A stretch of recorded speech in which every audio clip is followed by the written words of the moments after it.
सभी मसीही भाई बहनों को यीशु के नाम में शालोम, प्रेज द लॉर्ड, जय मसीह की। यीशु द सेवियर मिनिस्ट्री और मैं प्रभु यीशु मसीह में आपका भाई जेम्स आप सभी का इस बाइबल अध्ययन कार्यक्रम में एक बार फिर से बहुत बहुत स्वागत और परमेश्वर का धन्यवाद करते हैं। मेरे प्यारे भाई बहनों, हम अध्ययन कर रहे हैं होशे भविष्यद्वक्ता की पुस्तक का और एक छोटी सी प्रार्थना के साथ आज के अध्ययन को हम शुरू करेंगे। हालेलुया। धन्यवाद पिता परमेश्वर, धन्यवाद करते हैं पिता, धन्यवाद करते हैं आपके अद्भुत रीति वाले प्रेम के लिए जो आपने अपने इकलौते पुत्र को देकर हम सभी पर प्रकट किया। धन्यवाद करते महान पिता परमेश्वर आपके अनुग्रह, आपके महान प्रेम, आपकी तमाम स्वर्गीय और आत्मिक आशीषों के लिए। धन्यवाद करते हैं इस बाइबल अध्ययन कार्यक्रम के लिए जिससे हम आत्मिक रूप से आशीषित हो रहे हैं, आपके वचन सीख पा रहे हैं। होने दे पिता, आज के अध्ययन में हम प्रार्थना करते हैं हमेशा की तरह पवित्र आत्मा हमारी सहायता करे, मदद करे, अगुवाई करे, हमें सत्य के वचन ठीक रीति से सिखाए ताकि हम आपके ग्रहणी योग्य बने पिता। होने दे सारी व्यवस्थाओं को, रिकॉर्डिंग किए जाने को, वचन को समझने और समझाए जाने को, हर एक बात को पिता हम आपके बलवंत हाथों में सौंपते हैं। आप हमारी मदद और अगुवाई कीजिए। सारा आदर देते हैं, सारी महिमा देते हैं और इस प्रार्थना को अपने उद्धारकर्ता प्रभु यीशु के नाम में मांगते हैं, आमीन। मेरे प्यारे भाई बहनों, अब तक होशे भविष्यद्वक्ता की पुस्तक से हमने 9वें अध्याय तक का अध्ययन कंप्लीट किया था। आज हम 10वें अध्याय से आगे का अध्ययन करेंगे। मेरे प्यारे भाई बहनों, इस 10वें अध्याय में इज़राइल के उस दुष्ट क्रम की जो उसकी एक तरीके से उसका जो प्रतिफल है उसके विषय में यहाँ पर बताया गया है। मेरे प्यारे भाई बहनों, एक तरीके से चेतावनी के रूप में यह बात कही गई है और जैसा हम पहले वचन में पढ़ते हैं, पहले वचन में लिखा है, इज़राइल एक लहलहाती हुई दाख लता सी है जिसमें बहुत से फल भी लगे, परंतु जैसे जैसे उसके फल बढ़े वैसे वैसे उसने अधिक वेदियां बनाई। जैसे जैसे उसकी भूमि सुधरी वैसे ही वे सुंदर लाटें बनाते गए। मेरे प्यारे भाई बहनों, यहाँ किसकी वेदियों के विषय में बात हो रही है और किसकी लाटों के विषय में बात हो रही है? मेरे प्यारे भाई बहनों, ये बाल के देवताओं की जो वेदियां हैं उसके विषय में बात हो रही है और उसकी जो लाटें होती हैं, जैसे आपने देखा होगा ना, बड़े बड़े पिलर्स होते हैं वेदियों के आगे, उनको दगाने के लिए या छतरी को साधने के लिए, वो बड़ी सुंदर सुंदर बनाई जाती थी लाटें। आज भी देख सकते हैं आप बहुत सारी जगहों पे जो लाटें होती हैं, जो पिलर्स होते हैं, बड़े सुंदर फूल पत्ती बनी होती हैं। पुराने ज़माने के बहुत सारे आपने किले महल देखे होंगे। तो यहाँ पर हम देखते हैं कि यहाँ पर परमेश्वर ने जब से इज़राइल को बंदुआई में से छुड़ाया, मिस्र की गुलामी से छुड़ाया, वहां से लेकर के इनके डाउनफॉल तक, डाउनफॉल कौन सा डाउनफॉल? वो डाउनफॉल नहीं जो ये बंदुआई में चले गए, बल्कि वो डाउनफॉल जबकि इन्होंने परमेश्वर को छोड़ अशूर के देवता और खासतौर पर जो बाल के देवता थे उनको मानना शुरू कर दिया, उनकी उपासना शुरू कर दी। और मेरे प्यारे भाई बहनों, इसकी शुरुआत कब से हुई? इसकी शुरुआत हम देखते हैं मेरे प्यारे भाई बहनों, जब इज़राइल का देश दो भाग हो गया। हम जानते हैं जो तीसरा राजा हुआ है इज़राइल का, सुलेमान, पहला साउल, उसके बाद परमेश्वर ने दाऊद को नियुक्त किया और फिर उसके बेटे सुलेमान को। सुलेमान का बेटा जब राज करने आया, रहुबियाम जब राज करने आया, तो हम देखते हैं कि सुलेमान के समय में ही जो उसका एक पदाधिकारी, सेनापति भी कह सकते हैं, योराबाम, उसने वहां पे विद्रोह किया था, लेकिन सुलेमान के समय में उसकी नहीं चली। आपने इस बात को पढ़ा ही है, हम इस बात को पढ़ते हैं राजाओं की पुस्तकों में। तो सुलेमान के समय में जो यरोबाम था उसकी नहीं चली। तो जब सुलेमान नहीं रहा, उसके बाद जब उसका बेटा रहुबियाम राजा बना। देखिए, दोनों नाम जो हैं एक जैसे हैं, इसमें आप कंफ्यूज मत होइएगा। जो इज़राइल का जो डिवीजन हुआ है, इज़राइल का जो दो भाग हुआ है, उत्तर का देश अलग हो गया, नीचे का देश अलग हो गया, तो इज़राइल के 10 गोत्र ऊपर हो गए थे। उसका जो राजा बना वो योराबाम बना, और जो नीचे यहूदा के देश का जो राजा बना सुलेमान के बाद, जो सुलेमान का बेटा रहुबियाम बना। तो ये दोनों अलग अलग हैं। तो रहुबियाम के समय में जो योराबाम था उसने विद्रोह किया और उसके बाद इज़राइल के दो टुकड़े हो गए, ऊपर का देश और नीचे का देश दोनों बन गए। शिमरौन जैसे कहते हैं, सामरिया ऊपर का, या नीचे का यहूदा का देश। तो मेरे प्यारे भाई बहनों, योराबाम के समय से ही ये चलन शुरू हो गया था।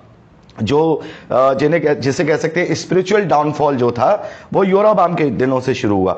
और आप इसको अच्छे से पढ़ सकते हैं राजा की पहली पुस्तक, उसके 12वें अध्याय से 12वें अध्याय में 26वें वचन से लेकर 33वें वचन तक, कि उसने क्या किया। देखिए, उसने, योराबाम ने क्या किया। जैसा हम जानते हैं कि जब यहूदा और इज़राइल दोनों अलग अलग हुए, तो जो वेदी थी, जो मंदिर था, वो कहाँ था? दाऊद ने कहाँ बनवाया था? यरूशलेम में बनवाया था। और यरूशलेम जो स्थित है वो बिल्कुल सरहद के आसपास ही स्थित है, यानी इजराइल देश की और यहूदा के देश के जो बीच की जो सरहद है। मैं आपको एक फोटो भी प्रोवाइड कराऊंगा जिसमें आप इजराइल के पुराने शहरों के नाम पढ़ सकते हैं, कौन कौन से यहूदा के देश में शहर आते हैं, कौन कौन से इजराइल के देश में शहर आते हैं। वो डिवीजन के हिसाब से मैंने वो फोटोग्राफ लिया हुआ है, वो मैं आपको भेजूंगा तो आप उसमें देख सकते हैं। तो आप देखेंगे सरहद के पास ही यरूशलेम है। तो जो योराबाम था उसने ये सोचा कि भाई मंदिर और जो वेदी है वो तो यहूदा के देश के पास है, कहीं ऐसा ना हो कि इजरायली जो हैं भड़क जाएं और ये यरूशलेम की ओर जाने लगे और दाऊद का जो वंश का जो राज है वो इजराइल पे वापस आ जाए। तो उसने एक भयानक और बहुत ही गंदी जो है बात की, जो कि आप पढ़ भी चुके हैं। अगर आपको याद ना हो तो दोबारा पढ़ लीजिएगा, राजा की पहली पुस्तक 12वें अध्याय 26वें वचन से लेके 33वें वचन तक। उसने क्या करा, उसने बिल्कुल यरूशलेम के पास जो सरहद के पास जो बेतेल नामक शहर है, बेतेल नामक शहर आप अगर मैप में देखेंगे तो आपको पता लग जाएगा।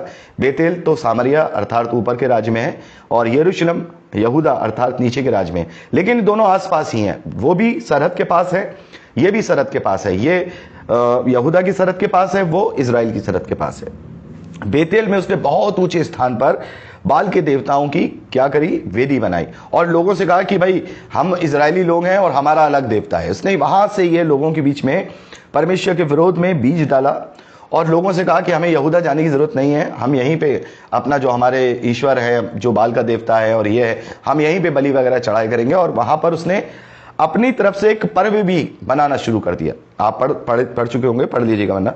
वहां उसने अपना जैसे कि जो यहोवा के पर्व होते हैं जो व्यवस्था में बताए गए हैं वो तो यहूदी मनाया करते थे, लेकिन योराबाम ने वहां पर ये सारे चलन की शुरू कर दिए, एक नया पर्व बनाना शुरू कर दिया बाल के देवता के ऊपर। तो आप वहां पर पढ़ सकते हैं। तो ये इनका डाउनफॉल था। तो यहां पर परमेश्वर का वचन इजरायलियों के लिए आया कि बहुत तुम्हारे पास पहले फल हुए, तुमने बहुत अच्छे काम भी किए, लेकिन तुमने जैसे जैसे तुम बढ़ते चले गए, मैंने तुम्हें आशीषित किया दुनियावी रूप से और तुम्हारी भूमि जैसे जैसे और उपजाऊ बनती चली गई, वैसे वैसे तुम मेरे से दूर होते चले गए और अपनी शारीरिक इच्छाओं को पूरा करने के लिए तुम दूसरे पराये देवी देवताओं के पीछे हो गए। तो ये जो पहला वचन है, ये इस पूरी घटनाक्रम तक का जो सफर है इजरायलियों के डाउनफॉल तक, जो राजा योराबाम है उसके समय तक की सारी बात बताई गई है। और जैसा कि आप जानते हैं कि जो होशे भविष्यवक्ता है उनकी बहुत लंबी सेवकाई है और योराबाम के समय से उनकी जो सेवकाई है वो शुरू हुई है और राजा हिजकिय्याह तक भी उन्होंने ये अपने भविष्यवाणियां की हैं, जो कि जो इजराइल का जो पतन हुआ है बंधुआई में, जो अशूर के हाथों आए हैं, उसके वो बात की घटना है। तो मेरे प्यारे भाई बहनों, यहाँ पर यह बात बताई गई है। ये बातें मैंने आपको इसलिए क्लियर करी क्योंकि आगे अभी हम जो पढ़ेंगे उसमें आपको बहुत आसानी होगी समझने में। तो ये आप समझ सकते हैं कहाँ किया, बेतेल नामक शहर में उसने बहुत बड़े बछड़े की एक मूर्ति बनवाई जो बाल के देवता की, और वहीं पर उसने एक नया पर्व शुरू करा दिया और लोगों से कहा यही हमारा देवता है और हम इसी से मांगा करेंगे। दूसरे वचन में लिखा है, उनका मन बटा हुआ है, अब वे दोषी ठहरेंगे, वह उनकी बेदियों को तोड़ डालेगा और उनकी लाटों के टुकड़े टुकड़े करेगा। मतलब इजरायलियों का मन बट गया है, उन्होंने अपने विश्वास को बांट लिया है। अब वो परमेश्वर की ओर नहीं वरन अब वो दो स्वामियों की सेवा कर रहे हैं। एक तरफ से शारीरिक अभिलाषाओं के लिए बाल के देवता की आराधना कर रहे हैं और अपने नियम के अनुसार जो उन्हें सिखाया गया वो परमेश्वर यहोवा को याद कर रहे हैं। तो उनका मन बटा हुआ है और यही बात प्रभु यीशु मसीह ने भी समझाई कि कोई भी दो स्वामियों की सेवा नहीं कर सकता। आज भले ही मसीह विश्वासी किसी दूसरे देवी देवता की तरफ नहीं जा रहे हैं, वो परमेश्वर यहोवा प्रभु यीशु मसीह पवित्र आत्मा पर विश्वास करते हैं, त्रिएकता पर विश्वास करते हैं, लेकिन फिर भी मेरे प्यारे भाई बहनों, आज हमने एक और अपना स्वामी बना लिया है। हम में से बहुत सारे ऐसे मसीह विश्वासी हैं जिनके दो स्वामी हो चुके हैं। वो दुनियावी जीवन भी जीना चाहते हैं और वो आत्मिक जीवन भी जीना चाहते हैं। प्रभु यीशु मसीह ऐसे के लोगों के विषय में कहता है, ना तो तुम गर्म हो ना ही तुम ठंडे हो, तुम गुनगुने हो, मैं तुम्हें उगलने पर हूं। तो ऐसे मसीह विश्वासी भी हैं जो खूब आराम, दौलत, धन दौलत की तरफ भी भाग रहे और प्रभु के वचन के लिए भी जो है सुनने के लिए उन्हें लगता है कि हम ये भी काम कर ले। तो जैसे प्रभु ने कहा कि तुम धन की या फिर परमेश्वर एक की ही सेवा कर सकते हो, तो यदि तुम अपने धन की तरफ अपना मन लगाओगे तो तुम्हारा मन वहीं लगा रहेगा। यदि परमेश्वर के स्वर्गीय धन पे मन लगाओगे तो तुम्हारा मन वहां लगा रहेगा, क्योंकि प्रभु कहते हैं जहां तेरा धन होगा वहीं तेरा मन होगा। तो यहां पर हम देखते हैं उनका मन बटा हुआ था। इस कारण से परमेश्वर की दृष्टि में वो दोषी ठहरे। ठहरे जाएंगे या ठहरे हैं, और उनकी वेदियों को वह तोड़ डालेगा। और उसके बाद वो कहेंगे, जब वो अशूर की बंधुआई में आ जाएंगे, तीसरे वचन में, अब वह कहेंगे हमारा कोई राजा नहीं, क्योंकि हमने यहोवा का भय नहीं माना, इसलिए राजा हमारा क्या कर सकता है। वह बातें बनाते और झूठी शपथ खाकर वाचा बांधते हैं, इस कारण खेत की रेखधारियों में धतूरे के समान दंड फूले फलेगा। यानी कि आज जिस तरीके से तुम लोग आशीषित हुए हैं, देखिए परमेश्वर ने बहुत आशीषित किया इजराइल देश को, बहुत आशीषित किया, लेकिन इसी देश में जो आज इतना संपन्न और भैरवता का देश है, चाहे वो इजराइल हो चाहे वो यहूदा हो, दोनों के बीच, दोनों का हश्र क्या हुआ, बुरी तरह से नष्ट कर दिया गया। जिस तरीके से परमेश्वर ने उन्हें अधिकारी बनाया था, उसी तरीके से परमेश्वर ने उन्हें बंधुआई में डाल दिया।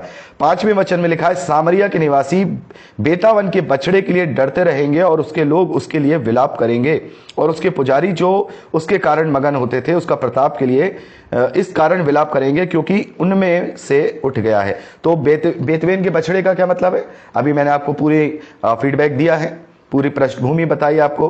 बेतावन का जो मतलब है, बेतावेन, ये बेतेल का ही एक दूसरा पर्यायवाची शब्द है, तो आप यहां पर कंफ्यूज मत होइएगा। बेतेल के बछड़े का किसने बनाया था, बेतेल में बछड़े को योराबाम ने बनाया था। योराबाम ने वहां ऊंचे स्थानों पर उसकी वेदी बनाई थी, उसके पहाड़ियों पर वेदी बनाई थी। तो यहां पर हम देखते हैं कि बतावेन के बछड़े के लिए, यानी बेतेल के बछड़े के लिए डरते रहेंगे और लोग उसके लिए विलाप करेंगे। जब परमेश्वर उन्हें बंधुआई में डाल देगा, तब वो विलाप करेंगे कि हमें तो बाल का देवता ये बछड़ा नहीं बचा पाया। और यहां आगे हम पूरा पढ़ सकते हैं 7वें वचन में, सामरिया अपने राजा समेत जल के बुलबुले के समान मिट जाएगा। सामरिया कौन, मैंने आपको बताया ना, शिमरौन भी कहते हैं, सामरिया भी बोलते हैं और इजराइल भी बोलते हैं। कौन सा देश, ये उत्तर का देश, जो कि इजराइल के 10 गोत्रों के द्वारा बसाया गया, जिसकी राजधानी शिमरौन है, और उस एरिया को क्या कहा जाता है, सामरिया भी कहा जाता है, उत्तर का देश भी। तो सामरिया का देश यानी इजराइल का देश अपने राजा समेत जल के बुलबुले के समान मिट जाएगा, और ऐसा ही हुआ, वो है मिट गया। ओवेन के ऊंचे स्थान जो इजराइल का पाप है वह नष्ट होंगे, उनकी वेदियों पर झड़बेरी और पेड़ और ऊंट कटारे उगेंगे, और उस समय के लोग पहाड़ियों से कहने लगेंगे हमको छिपा लो, और टीलों से कि हम पर गिर पड़ो। और ऐसा ही हुआ। हम देखते हैं कि आगे चल के जब योशिया राजा आया है, और योशिया राजा के विषय में आप जानते ही हैं, वो एक ऐसा राजा है जो बचपन से ही दाऊद के रास्ते पे चलता था, परमेश्वर के रास्ते पे चलता था, और उसे मंदिर में व्यवस्था की पुस्तक मिली। हम इस बात को पढ़ते हैं, हिजकिय्याह के बाद हुए हैं, और हम देखते हैं उसने क्या किया, उसने सारी जो भी वेदी थी, बेतेल में हो चाहे वो गिबा में हो, कहीं भी हो, सब जगह उसने वो तोड़वा दी थी। आप इस बात को पढ़ सकते हैं। तो ये भविष्यवाणी वहां उस समय के लिए भी पूरी हो चुकी है, लेकिन आगे आने वाले समय में ये शैतान के साम्राज्य को भी दर्शाता है, तो हम इस तरीके से भी इसको ले सकते हैं। तो आगे बढ़ते हैं मेरे प्यारे भाई बहनों, 9वें वचन से लेकर के हम जब 15वें वचन तक पढ़ते हैं 10वें अध्याय के, तो यहां पर परमेश्वर के द्वारा इजराइल पर दंड की घोषणा है।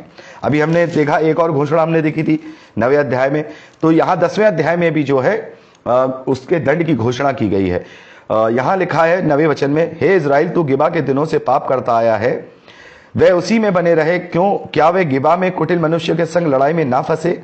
जब मेरी इच्छा होगी तब मैं उन्हें ताड़ना दूंगा, और देश देश के लोग उनके विरोध इकट्ठे हो जाएंगे, क्योंकि वे अपने दोनों अधर्मों में फंसे हुए हैं। ये गिबा के समय से क्या पाप क्या है, ये गिबा नगर क्या है मेरे प्यारे भाई बहनों।